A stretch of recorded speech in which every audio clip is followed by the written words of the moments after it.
Hola, yo soy Jorge. Hola, yo soy María. Y juntos os vamos a explicar las condenas capitales públicas y su reflejo en el arte en la Europa occidental de los siglos XIX y XX.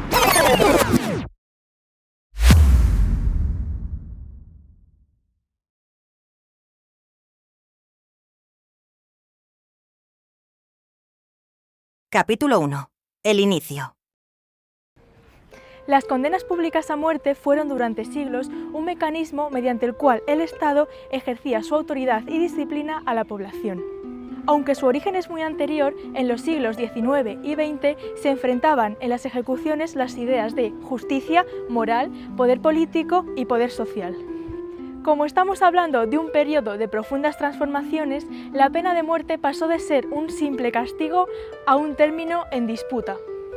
Durante el siglo XIX, muchas sociedades occidentales empezaron a cuestionarse este tipo de prácticas por ser incompatibles con su desarrollo moral y la modernidad de sus pensamientos. Sin embargo, en otro tipo de contextos, como imperios o sociedades más autoritaristas, seguían utilizando estas prácticas para imponer miedo y autoridad a su población.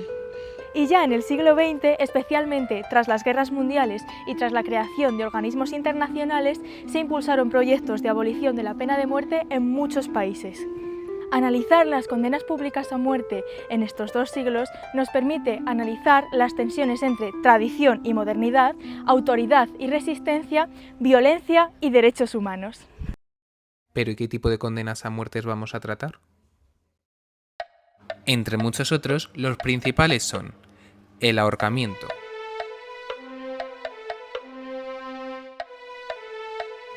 el garrote vil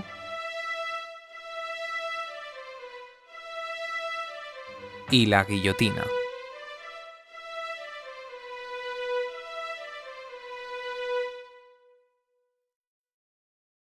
Capítulo 2. El siglo XIX.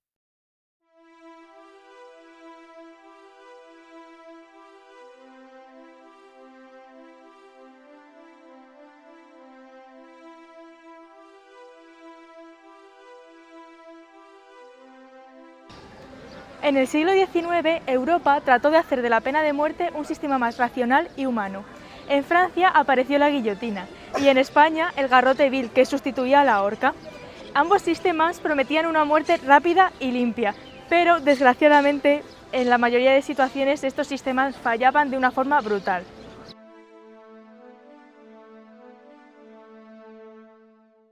Las ejecuciones eran auténticos espectáculos públicos, plazas llenas, procesiones del condenado hacia el lugar de la ejecución y multitudes que acudían acompañado incluso de sus hijos, de sus niños pequeños que también iban a presenciar la muerte.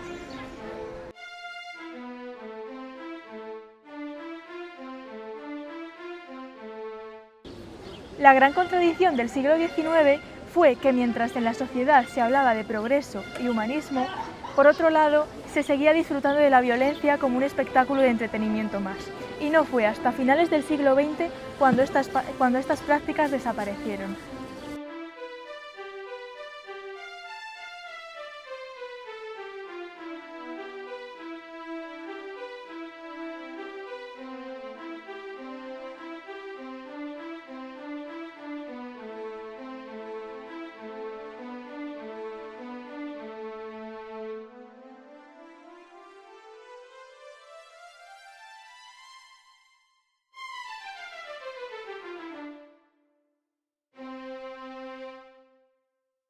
Capítulo 3. Michel Foucault. Para Michel Foucault, la muerte pública como espectáculo no es una violencia salvaje, sino un ritual político y jurídico. Él sostiene que desde la Edad Clásica no solo afecta a la propia víctima, sino también a la soberanía del rey. Por lo tanto, la muerte pública es una ceremonia para reconstruir toda la soberanía herida. Debía de ser resonante y manifestarse como el triunfo de la justicia. El objetivo es aterrorizar a todo el pueblo, haciéndolo sensible con el cuerpo de la víctima. Foucault señala que necesitaba al pueblo como testigo, pero esto generó un peligro político y destruyó todo el sistema. A menudo, el pueblo, en lugar de sentir terror, sentían compasión por el condenado y eso provocó que muchas de las condenas públicas se hicieran todo un carnaval, donde el condenado era tratado como un héroe. Foucault explica que la condena a muerte pública desaparece porque la justicia empieza a sentir vergüenza al castigar. Y es que a principios del siglo XIX todo esto pasa de ser un teatro a la zona más oculta del Código Penal. El objetivo ya no es despedazar el cuerpo, sino corregir el alma. La nueva herramienta, la guillotina, del nuevo código ético, que consiste en reducir la muerte a un instante casi invisible. Ay, perdonad que nos enseña su cara.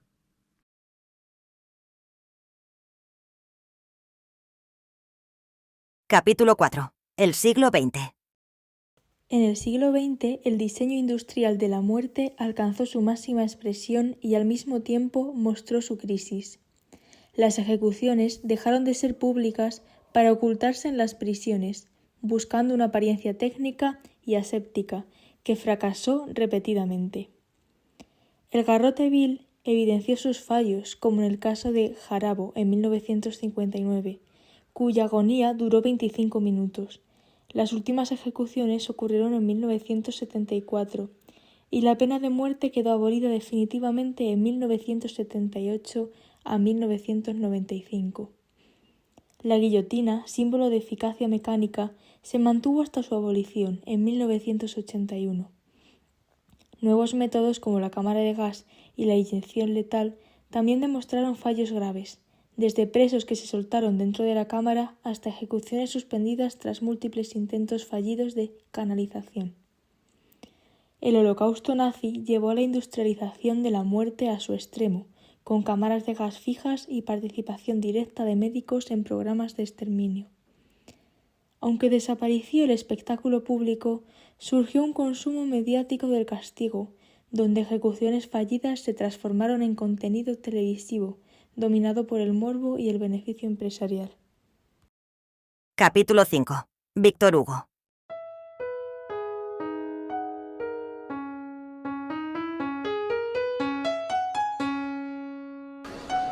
La novela El último día de un condenado a muerte de Víctor Hugo constituyó una crítica directa hacia la pena de muerte y la guillotina.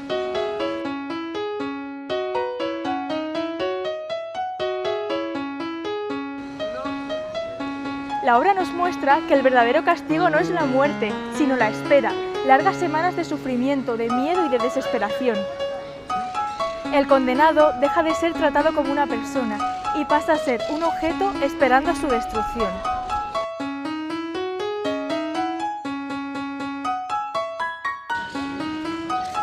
Uno de los momentos más duros de la obra ocurre cuando la hija pequeña del protagonista acude a visitarle y ella no le reconoce, por lo que esto hace que el protagonista se termine de romper emocionalmente antes de su muerte.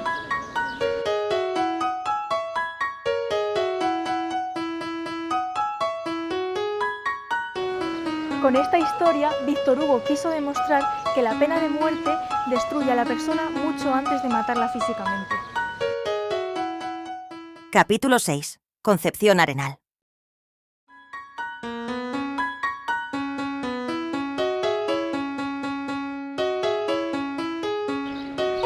Concepción Arenal fue una escritora y una pensadora y una pionera en el derecho penal. Escribió la obra El reo, el pueblo y el verdugo, donde denuncia la masacre y la actividad sobre la condena pública. En esta obra va a proponer diferentes soluciones. Uno de los análisis que hace Concepción Arenal en su obra es que el reo no siente arrepentimiento a la hora de su muerte, sino que se siente como si fuera un héroe, se llena de valor, porque no puede aparentar ser un débil ante todo el espectador que lo estaba visualizando. Otro de los problemas que encuentra Concepción Arenal y que analiza en su obra es que la muerte por el garrote vil o por la horca no es 100% asegurada, lo que hace que se pierda el respeto contra la vida natural. La solución, la guillotina, una muerte asegurada y siempre y cuando sea dentro de las cárceles, porque la decapitación pública lo compara como si fuera una corrida de toros, donde la vida y el respeto hacia esta se pierde. Otra figura que analiza Concepción Arenal en su obra es la figura del verdugo, una figura desmoralizada de la sociedad. Esta figura, tanto él como su familia, es señalada y nombrada como maldita, tanto a él como a sus hijos, por la actividad. Esto terminaría con la silla de electricidad, donde la figura del verdugo desaparece. Capítulo 7. El arte. Y es que hemos venido a Madrid para contaros algunos de los secretos más oscuros. Y hemos ido al Museo Reina Sofía, pero nos lo hemos encontrado cerrado, y en el Prado hemos podido estar muy poco tiempo porque nos han echado.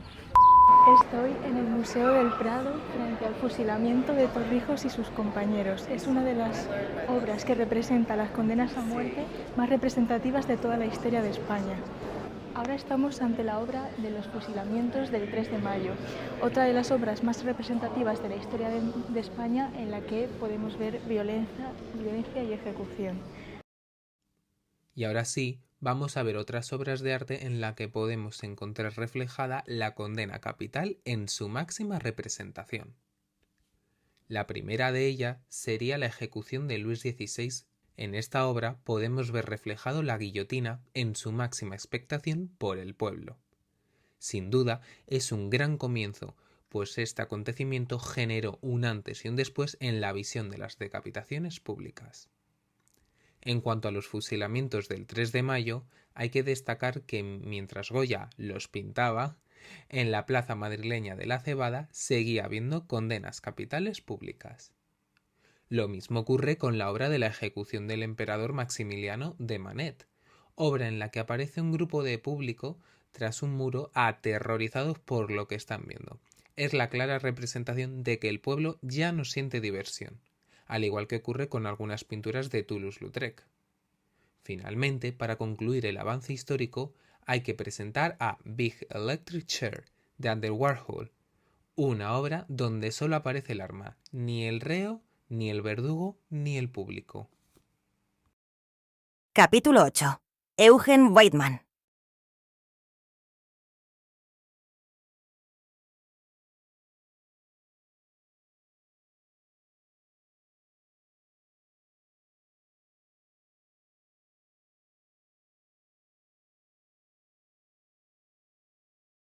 Como se ha mencionado anteriormente, la condena capital pasó a ser privada a raíz del caso Eugen Weidmann, un asesino en serie alemán responsable de 6 muertes en Francia. Su ejecución iba a ser de madrugada el 17 de junio de 1939, pero el verdugo se quedó dormido y tuvo que ser en plena luz del día, lo que permitió que se fotografiara y se filmara clandestinamente desde los balcones de las casas de alrededor. En las imágenes podemos ver cómo el cuerpo cae tras haber sido separado por la cabeza.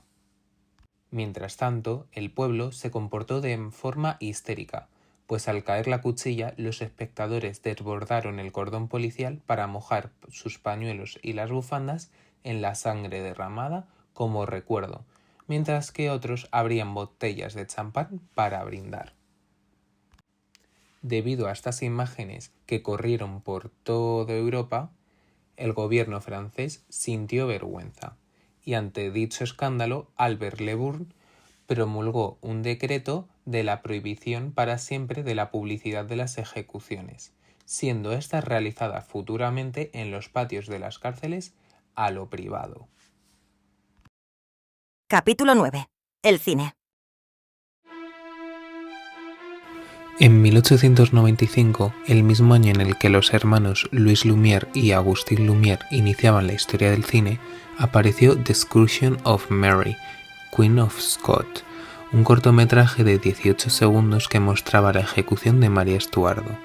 La película destacó por utilizar uno de los primeros efectos especiales del cine y buscaba impactar y aterrorizar al espectador, reflejando una época en la que la pena de muerte todavía era vista como un espectáculo violento. Años después, en 1904, Le Bourget Turc cambió completamente esa visión. La ejecución se convirtió en una sátira cómica donde los condenados se vengaban del verdugo. Esto demuestra cómo la sociedad empezó a ridiculizar la figura del verdugo y a ver la condena capital como un tono más burlesco y carnavalesco. Finalmente, La vida de Saint-Père, dirigida por Patrice Leconte, presenta una visión mucho más humana y reflexiva. Ambientada en 1849, cuenta la historia de un condenado que, mientras espera su ejecución, logra rehabilitarse y ganarse el cariño del pueblo. La película plantea un debate moral sobre si el Estado tiene derecho a quitarle una vida y refleja ideas cercanas a las que Michel Foucault y Concepción Arenal, quienes criticaban la crueldad de las ejecuciones públicas. En conjunto, estas tres películas muestran cómo evolucionó tanto el cine como la visión de la pena de muerte, del terror a la burla y finalmente a la compasión y la reflexión moral.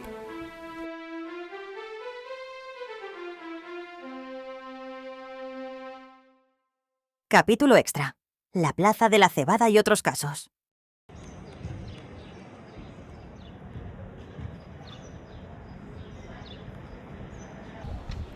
Hemos venido hasta la Plaza de la Cebada para conocer dos hechos históricos que han marcado un antes y un después en la historia de España. El primero de ellos ocurrió en 1823. Rafael de Riego, un militar liberal que, tras haber iniciado las revoluciones de las Cabezas de San Juan, fue conducido entre humillaciones y desprecios hacia esta misma plaza, en la que, tras la vuelta al absolutismo de Fernando VII, fue ejecutado y decapitado. El segundo acontecimiento que ocurre en esta misma plaza, la Plaza de la Cebada, es de Luis Candelas, en el año 1837. Era un gran bandolero, robaba a los ricos y frecuentaba las tabernas. Su muerte en el Garrote Vil, en esta misma plaza, fue todo un hecho social. Acudieron en masa toda la población. Parecía un concierto. Capítulo 10. El final. La historia de la condena capital pública muestra cómo las sociedades han pasado de utilizar la violencia como afirmación del poder soberano a cuestionar profundamente su legitimidad. Con la llegada de la Ilustración y el desarrollo de nuevas sensibilidades morales, comenzó a abrirse paso la idea de que el castigo debía ser racional, proporcional y respetuoso con la dignidad humana. A lo largo del siglo XIX, la guillotina o el garrote vil terminaron mostrando las contradicciones de un sistema que pretendía ser más humano sin dejar de destruir vidas. Pensadores como Concepción Arenal y escritores como Víctor Hugo denunciaron la crueldad física y psicológica de la pena de muerte, revelando que el verdadero tormento era la degradación previa y la pérdida total de humanidad. El arte y el cine también acompañaron esta transformación, mostrando compasión y rechazo social. El escándalo provocado por la ejecución de Weizmann en 1939 simbolizó el punto de no retorno, pues la sociedad ya no veía un acto de justicia, sino un espectáculo vergonzoso. Desde entonces, la ejecución se ocultó en el interior de las prisiones y finalmente fue desapareciendo con los sistemas penales modernos. En España, este proceso culminó con la abolición constitucional de 1978 y su eliminación total en 1995, reflejando un compromiso firme con los derechos humanos y con justicia orientada a la reinserción. En un mundo donde la mayoría de estados han abandonado la pena capital, se demuestra que no es solo un avance jurídico, sino un triunfo ético y cultural. La abolición representa el paso de una sociedad que castigaba destruyendo a cuerpos a otra que protege la vida como valor supremo y que entiende que la violencia institucional nunca puede ser fundamento de una convivencia democrática.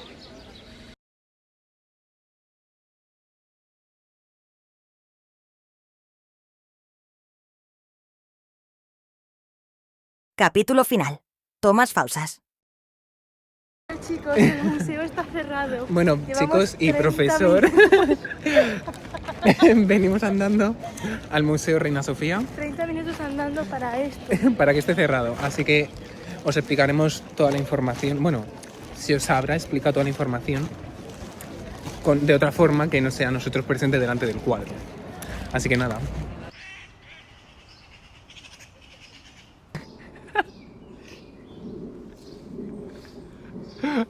Y mira que no es un tema de risa, ¿eh?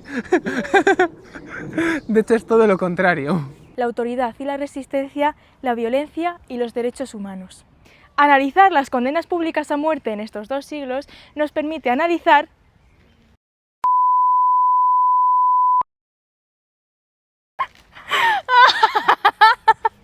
Ay, ese guárdalo, por favor.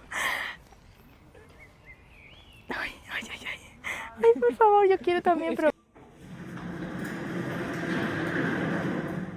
Os vamos a enseñar cómo ejecutar a la perfección. Las ejecuciones eran auténticos espectáculos públicos, plazas llenas, procesiones del condenado hacia el lugar de la ejecución, multitudes que acompañaban a ver el espectáculo, acompañados hasta incluso de sus hijos, para que presenciasen la muerte. Cuando las máquinas fallaban, el horror aumentaba. Joder, otra vez lo he dicho esa mierda, macho.